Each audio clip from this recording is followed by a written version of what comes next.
وقال ربكم ادعوني أستجب لكم اللهم إنا نحمدك ونستعينك ونستهديك ونستغفرك ونتوب إليك ونؤمن بك ونتوكل عليك ونثني عليك الخير كله نشكرك ولا نكفرك ونخلع ونترك من يفجرك اللهم إياك نعبد ولك نصلي ونسجد وإليك نسعى ونحفد نرجو رحمتك ونخشى عذابك إن عذابك الجد بالكفار ملحق اللهم إنك قلت وقولك الحق المبين وأنت أصدق القائلين صدق الله قل صدق الله فاتبعوا ملة إبراهيم حنيفا ومن أصدق من الله حديثا ومن أصدق من الله قيلا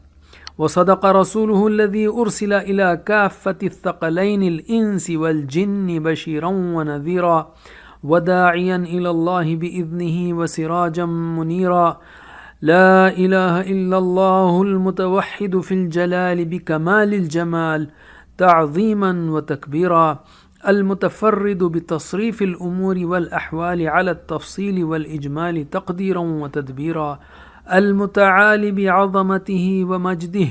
الذي نزل الفرقان على عبده ليكون للعالمين نذيرا لا إله إلا الله العزيز الوهاب الغفور التواب الذي خضعت لعظمته الرقاب وذلت لجبروته الصعاب ولانت لقدرته الشدائد الصلاب رب الأرباب ومسبب الأسباب وخالق الناس من تراب غافر الذنب وقابل التوب شديد العقاب ذو الطول لا إله إلا هو عليه توكلت وإليه المتاب اللهم لك الحمد على ما أنعمت به علينا من نعمك العظيمة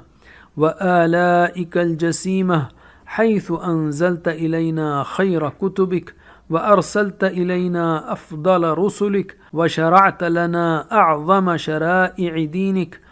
لك الحمد بالإسلام ولك الحمد بالقرآن ولك الحمد كما هديتنا للإسلام وعلمتنا الحكمة والقرآن ولك الحمد على ما يسرت به من صيام رمضان وقيامه وتلاوة كتابك العزيز الذي لا يأتيه الباطل من بين يديه ولا من خلفه تنزيل من حكيم حميد اللهم إنا عبيدك بنو عبيدك بنو إمائك نواصينا بيدك ماض فينا حكمك عدل فينا قضاؤك نسألك اللهم بكل اسم هو لك سميت به نفسك أو أنزلته في كتابك أو علمته أحدا من خلقك أو استأثرت به في علم الغيب عندك أن تجعل القرآن العظيم ربيع قلوبنا ونور صدورنا وجلاء أحزاننا وذهاب همومنا وغمومنا وقائدنا وسائقنا إلى رضوانك وإلى جناتك جنات النعيم اللهم اجعل القرآن العظيم لقلوبنا ضياء ولأبصارنا جلاء ولأسقامنا دواء وعن النار مخلصا اللهم انفعنا وارفعنا بالقرآن العظيم الذي رفعت مكانه وأيدت سلطانه وبينت برهانه وقلت يا أعز من قائل سبحانه فإذا قرأناه فاتبع قرآنه أحسن كتبك نظاما وأفصحها كلاما وأبينها حلالا وحراما محكم البيان ظاهر البرهان محروس من الزيادة والنقصان فيه وعد ووعيد وتخويف وتهديد لا يأتيه الباطل من بين يديه ولا من خلفه تنزيل من حكيم حميد اللهم اجعلنا من أهل القرآن الذين هم أهلك وخاصتك يا ذا الجلال والإكرام اللهم ذكرنا منه ما نسينا وعلمنا منه ما جهلنا وارزقنا تلاوته آناء الليل وأطراف النهار على الوجه الذي يرضيك عنا اللهم اجعلنا ممن يحل حلاله ويحرم حرامه ويعمل بمحكمه ويؤمن بمتشابه ويتلوه حق تلاوته اللهم اجعلنا ممن يقيم حروفه وحدوده ولا تجعلنا ممن يقيم حروفه ويضيع حدوده.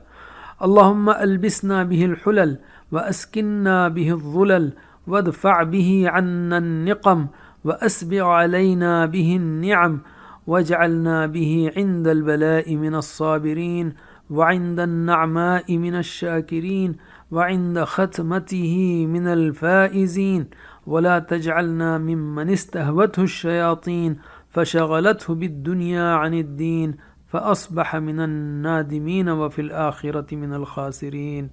اللهم اجعلنا ممن يقرأ القرآن فيرقى ولا تجعلنا ممن يقرأ القرآن فيشقى. اللهم اجعلنا ممن يقال له اقرأ وارتقي ورتل كما كنت ترتل في الدنيا فإن منزلتك عند آخر آية تقرأها. اللهم اجعل القرآن حجة لنا ولا حجة علينا يا أرحم الراحمين. اللهم إنا نسألك من الخير كله عاجله وآجله ما علمنا منه وما لم نعلم، ونسألك من خير ما سألك منه نبيك محمد وعبادك الصالحون، ونعوذ بك من الشر كله عاجله وآجله ما علمنا منه وما لم نعلم، ونعوذ بك من شر ما استعاذك منه نبيك وعبادك الصالحون، ونسألك الجنة وما قرب إليها من قول وعمل، ونعوذ بك من النار وما قرب إليها من قول وعمل. اللهم لا تدع لنا ذنبا إلا غفرته، ولا عيبا إلا سترته، ولا هما إلا فرجته، ولا كربا إلا نفسته، ولا دينا إلا قضيته، ولا حاجة هي لك رضا ولنا صلاح إلا قضيتها يا أرحم الراحمين. والحمد لله رب العالمين، وصلوات الله وسلامه على خاتم النبيين وإمام المرسلين وعلى آله الطيبين الطاهرين وصحابته الغر الميامين وعلى أزواجه الطاهرات أمهات المؤمنين وعلى التابعين ومن تبعهم بإحسان إلى يوم الدين برحمتك وجودك وكرمك يا أكرم الأكرمين. اللهم هذا الدعاء وعليك الاستجابة، وهذا الجهد وعليك التكلان، ولا حول ولا قوة إلا بالله. اللهم صل على محمد وعلى آل محمد بارك وسلم. سبحان ربك رب العزة عما يصفون وسلام على المرسلين والحمد لله رب العالمين.